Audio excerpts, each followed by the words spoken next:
So yan, isang maulaw na umaga sa inyong lahat. Yan, ngayong araw yung bagyo dito na Pipito. Grabe, sobrang lakas ng hangin kagabi pa. Siguro mga alas 12 nag-uumpisa ng umano dito yung malakas na hangin saka malakas na ulan.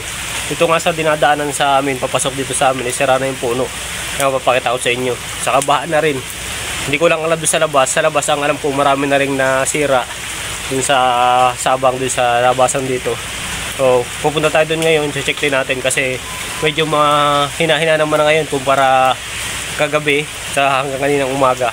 May hina na ngayon kaya kahit paano pwede tayong lumabas kasi yan, medyo ano naman na. So, sisilip tayo doon sa sabang kung anong sitwasyon doon sa labas para sa ganun kung sakali may kailangan ng ano doon, ng tulong doon o ng rescue, pwede tayo makaano doon. May isuot naman tayo, may hard hat tayo, tapos kaputi. So, yan, pupunta tayo doon sa labasan.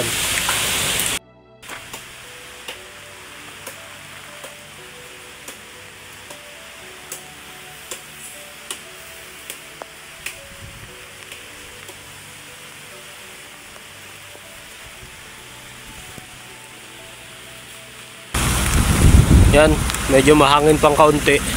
So, tingnan yung mga kanal dito, puno na yung mga kanal, halos barado na. Yan, mga kanal dyan, oh. Barado na rin. Ito yung medical center. Yan, kung makikita nyo, halos kulay dilaw na yung dagat dito sa Sabang. Yan, napaka ano. Buti na nga lang daw kagabi, sabi ng mga taga rito, nung lumakas yung bagyo, kalakasan ng bagyo is low tide, kaya hindi masyadong na ano itong mga bahay sa tabing dagat kasi low tide kagabi kalakasan. Ngayon pa lang yung high tide umaga. Medyo hupa na yung lakas. Yan, ito, sira na yung kubo dito na cottage. Yan. Sira na yung cottage. Saka yung mga bangka ng mga ano dito rin dyan. Hanggang dito, sira na rin yung purok. Yung mga bangka ng mga mangisda dito, nandito na. Tapos yung cottage na isa, nagsampa na dun sa bangka. Yan. Nakapatong na dun sa bangka yung cottages dito. Meron kasi ditong 4 yata na cottage. Yan, ayos pa yung isa. Kaya lang yung nandito, wala na. Saka yung nandun, sa unahan dun, siya na yun. Yung nandun sa unahan, saan na yun, sa ibabaw. Grabe. Grabe yung pinsala ng Pipito dito. Kasi yan, lalakas pa yung ilog. Pasalamat na nga lang mga taga-tabing dagat kahit pa paano, low tide. Kasi kung nagkataong high tide, yung lakas kagabi, dagat ang kinakatakutan dito. Marahil ito, abot ito hanggang doon sa kalsada doon. May kalsada dyan, abot yan dyan pagka high tide.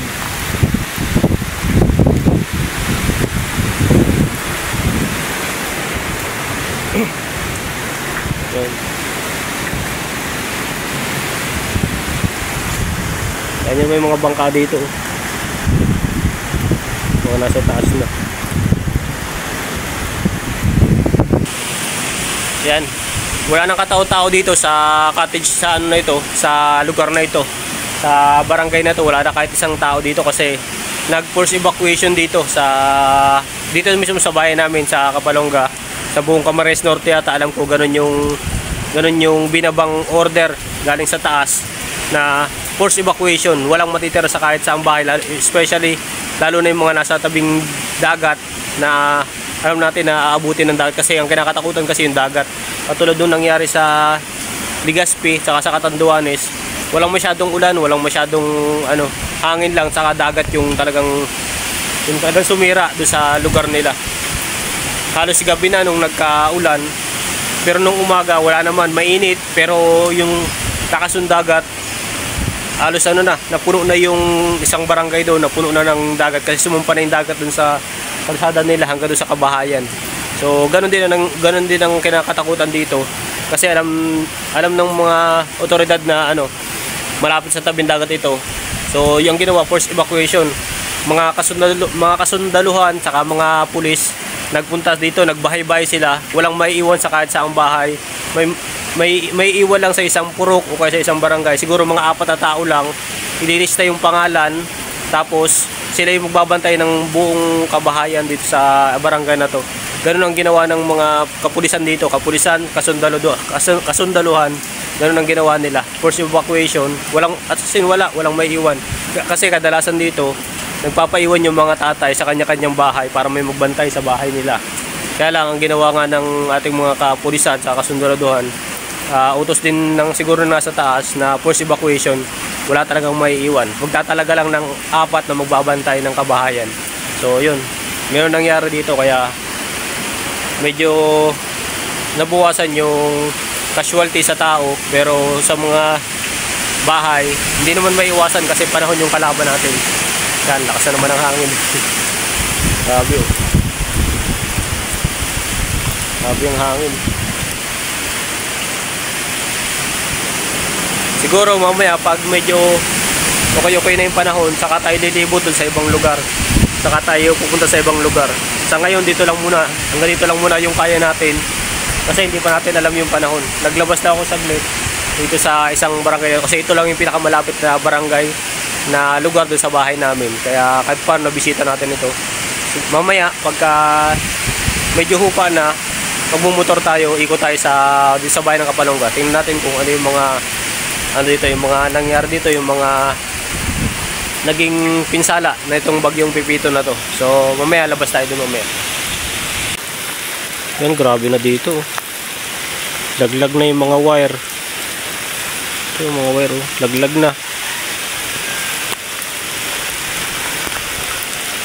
Grabe. Lakas pa ng hangin.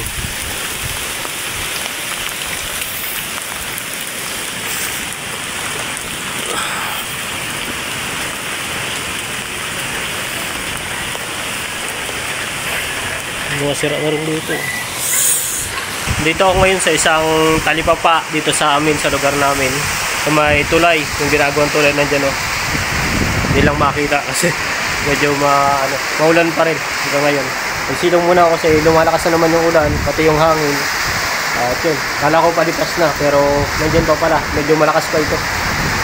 Kaya siguro uwi muna ako sa amin, baka nalang lumakas pa.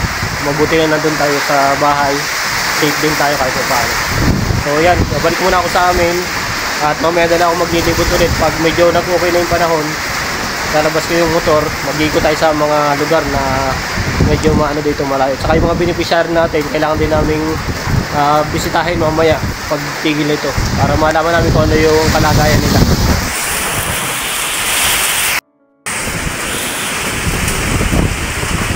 Grabe lakas ng ilog dito. Kulay dilaw ng ilog.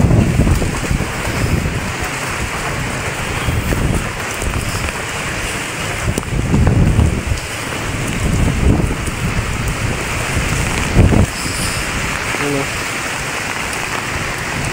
Yung ginagawang tulay.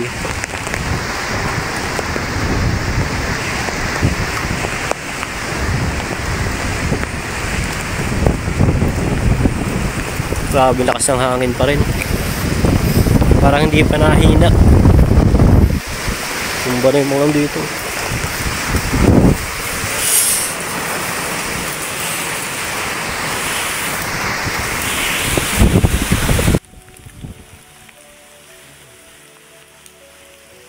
Sak yung mga sanga.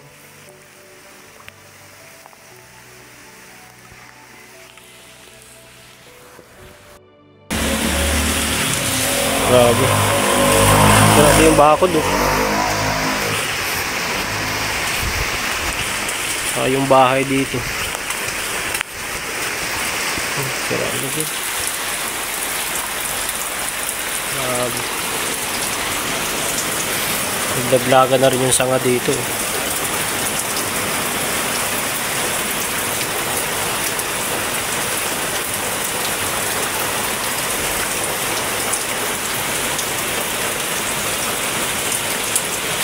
Grabe. Sobrang lakas pa rin ng ulan saka ng hangin. Di pa ako makauwi. Medyo malalakas yung hangin kaya nagsilong muna ako dito. At yun. Sabi baka mga hanggang mamayang hapon pa ito. Mga tatagal pa ito ng mga hanggang alas 5 pa ng hapon.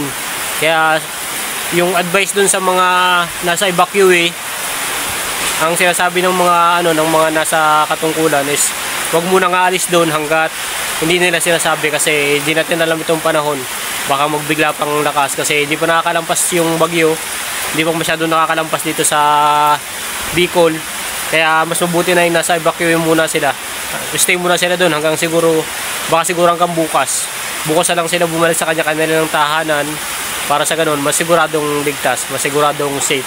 Kasi kung babasihin lang natin itong gantong na akala natin lipas na, pero tingnan nyo to, akala ko rin kaninang umaga lipas na kasi mahina na kanina. So ngayon lumakas na naman, hindi ko na-expect na ganito, lakas na naman. Kasi yung pinapanood ko yung balita, palampas na siya dito sa Bicol, kaya lang siguro mabagal yung takbo ng bagyo kaya natatagalan, kaya aabutin ba ito hanggang hapon. Yun, sa mga kabayan ko dito, kahit sa Bicol o kung saan man lugar, mag-iingat kayo at dyan muna kayo, mag-stay muna kayo kung nasaan kayo ngayon. Kung safe man kayo dyan sa pinipestuhan ninyo, is dyan muna kayo, huwag muna kayong lalabas kasi maraming parang yero ngayon, saka mga sanga. Kita nyo naman yung mga nadaanan ko, daming mga putol na sanga, mga yero, yung mga sirang bahay, kaya mas mabuti nasa loob lang muna tayo ng tahanan. Ako lang talaga yung pasaway, pero pabalik na rin naman ako, lang ako doon kasi syempre baka lang may mga kailangan din ng ng rescue, ng tulong, kahit paano naman malakas-lakas naman tayo kumpara dun sa kung may mga matanda na naiwan pa sa mga bahay-bahay, mabuti na yung kahit paano may makatulong sila, o kaya yung mga gamit nila, may mga gusto silang gamit na maisalba, kahit paano maalalayan natin. Katulad doon kanina, may inalalayan ako doon na tinaas pa namin yung bangka kasi natakot siya, yung bangka niya medyo malapit pa sa malapit na mag high tide. So tinulungan ko siya pag taas ng bangka, tinasulit namin yung bangka niya para sa ganon mas safe daw na hindi abutin, mas sigurado siya na safe yung panghanap buhay niya na bangka. So yan, pero man sa iba mga mga sanga-sanga lang naman, tapos mga bahay siguro pagkatapos na matulong tayo paglilinis, pagtapos itong bagyo tulong tayo paglilinis ng mga barangay nila, ng lugar nila. At may mga nag-iikot naman na mga kapulisan, mga kasundaluhan, tapos mga barangay official, mga nag-iikot naman sila ngayon. Halos hindi naman sila natigil ng pag-iikot kasi may mga ilan na bumabalik sa mga kanya-kanilang tahanan na akala nila ay tapos na. Tapos yun, sinasabihan na lang ng mga may katungkulan na bumalik muna sa mga evacuation center. At ako babalik na rin ako ngayon. At para sa ganun, mas sigurado din tayo. Mamaya lang ako lalabas pag sigurado ng okay na yung panahon. Kaya may naman tayo, hard hat. Tapos kakapote naman tayo.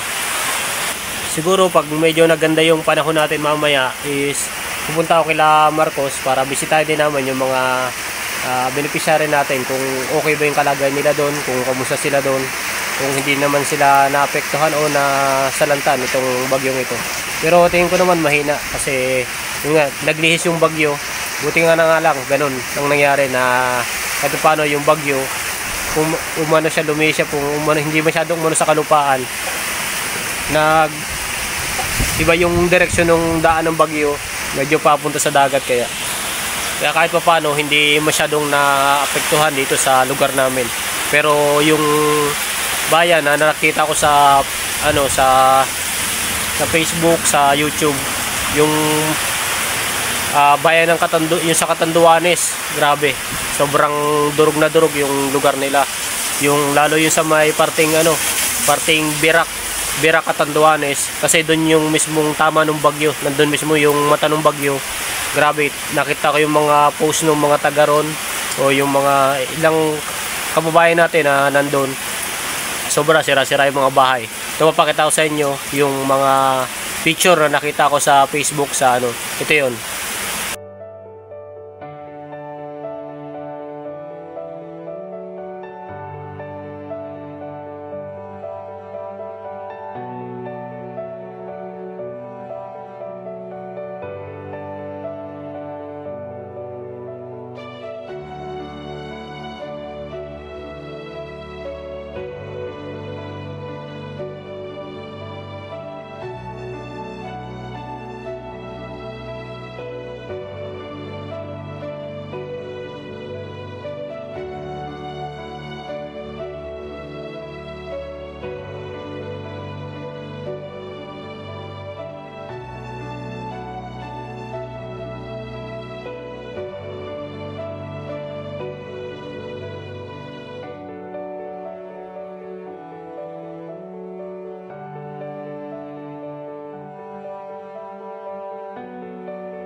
Yan, kita nyo, grabe. Sobrang panglumo yung gantong pangyayari. At sobrang grabe yung epekto ng bagyo sa kanila. Kasi sa kanila yung sentrong-sentro. Signal number 5 yung inabot nila doon. Pati Calagwas Island, inabot din. Signal number 5 din sa Calagwas. Lalo na yung Catanduanes, ang grabe ang inabot.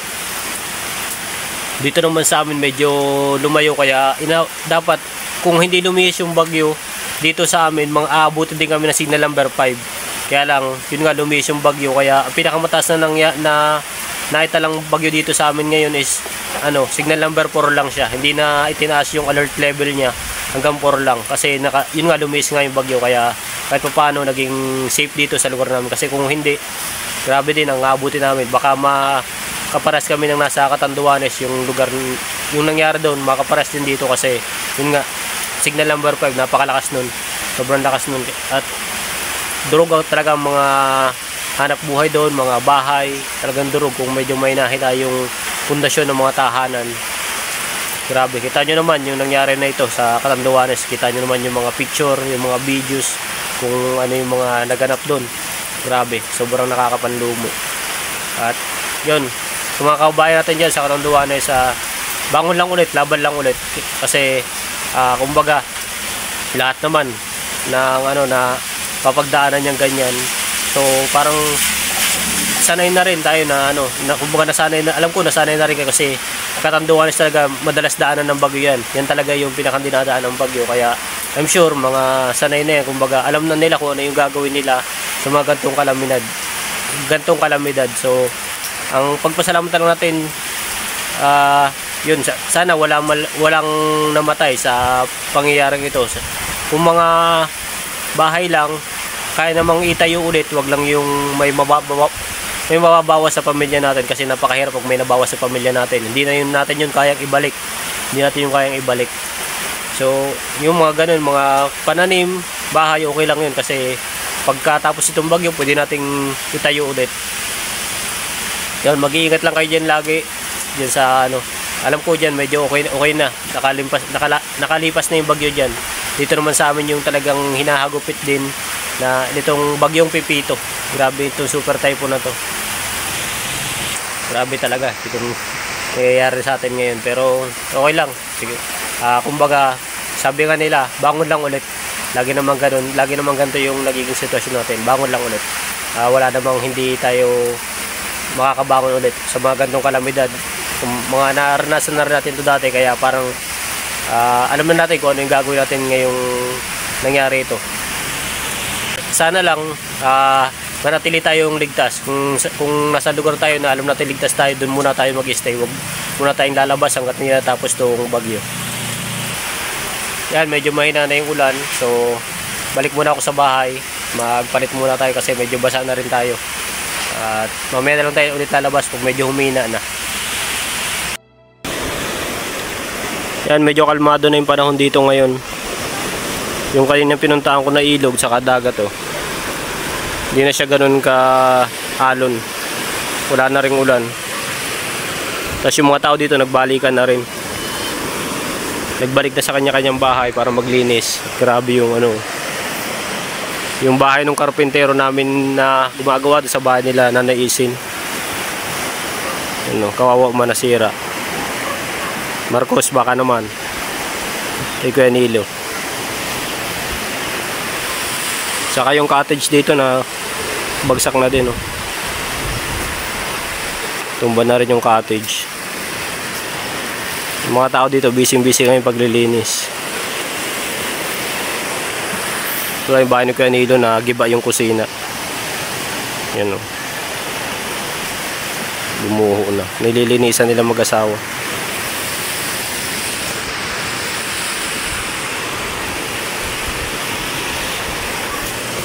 Buti nga kahit paano ganyan na yung panahon. Sobrang tahimik na. May mga ibon na. Dumi lang talaga yung nila ngayon.